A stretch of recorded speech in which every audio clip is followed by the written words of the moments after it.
Magandang araw mga kaibigan. I-shout out ko muna ang aking mga kaibigang subscribers at researchers, si Eudora at Chris Torres. Salamat sa palagi nyong pagpapadala sa akin ng mga post, videos and articles. Kaya nakakagawa ako ng maraming reaction vlog. So ito ang pinadala nila tungkol kay Brigadier General Jane Fajardo. Diba? Yung kanyang amo, General Torre, wala na. Sinibak. Siya, 2 beses ng sinibak ito. Unang sinibak siya, tinanggal siya bilang spokesperson. Okay, may isa pa siyang posisyon, yung Director for Controllership. Ngayon, sinibak na naman siya at itinapon sa Mindanao. Ito, post ng Ang Balita Ngayon. Fajardo tinanggal at inilipat sa Mindanao. Opisyal nang tinanggal bilang hepe ng Directorate for Controllership si dating PNP spokesperson Police Brigadier General Jane Fajardo at inilipat sa Area Police Command, Eastern Mindanao. Ito ang nakasaad sa Special Order ng PNP na epektibo September 6, 2025, kahapon.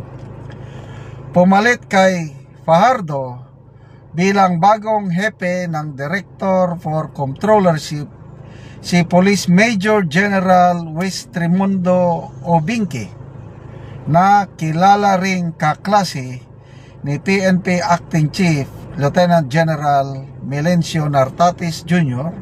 sa Philippine Military Academy Class of 1992. Ayan. So, yan po ang picture ni General Fajardo.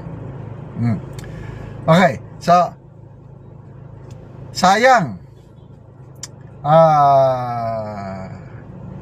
Supposed to be, kung hindi nasibak si General Torre at Chief PNP, baka this month o next month maging 2-star rank na si General Fajardo, kasi yung posisyon niya, Director ka for Controllership, ang ranko ng kanyang posisyon is 2-star. So it's just a matter of time para ma-promote siya. Wala na. Sa kanyang bagong posisyon ngayon, yung Area Police Command sa Eastern Mindanao, ang head, ang commander dyan is 3-star general. And under yung commander is deputy commander. Ang alam ko 1-star lang ang ranggo ng deputy commander sa mga area police command, kasi ganon din yan sa Armed Forces of the Philippines. 3-star yung mga area commander, ang kanilang deputy is just a 1-star general. So sayang, pera na, star na, naging bato pa. So ano kaya ang epekto nito kay General Fajardo? Maybe dahil she's a professional officer, okay, tanggap lang. Kailang nakakapanghinayang, di ba? So may term kami sa military o sa uniform service, weather lang. May mga talaga nga, kagaya si General Bato nung panahon pa ng Pinoy administration, 1-star general na si Bato, General Bato. Kailang yung posisyon niya napaka-insignificant. Hindi ko na alam kung ano yung posisyon niya. Insignificant.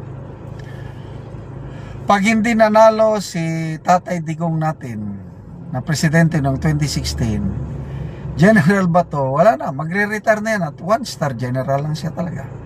Example, Marroja, sino bang nakalaban ni Tatay Digong? Marrojas, ano? Kung nanalo Marrojas, Bato, wala na yan. biglang nanalo Tatay Digong. Malapit siya kay Tatay Digong. Kaya biglang bumulusok pataas ang kanyang ranggo, kaya naging 4-star general. Katulad din si General Torre.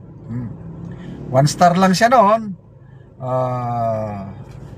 Napilitan pa siyang mag-resign sa kanyang position as, I think, Quezon City Police District Commander dahil sa batikos ng netizens nung nag-press conference siya kasama yung, kalimutan ko na yung pangalan, yung sumapak ng abuso sa motorista, yung naging viral. Siya yung police director na napilitan talagang mag-resign dahil sa batikos ng mga netizens. Hindi maganda yung ginawa niya. So parang pababa na yung karir niya. Wala na. Nagkaroon ng hiwalayan ng Duterte at Marcos leadership. Tinira o ginipit KOJC, Pastor Kibuloy.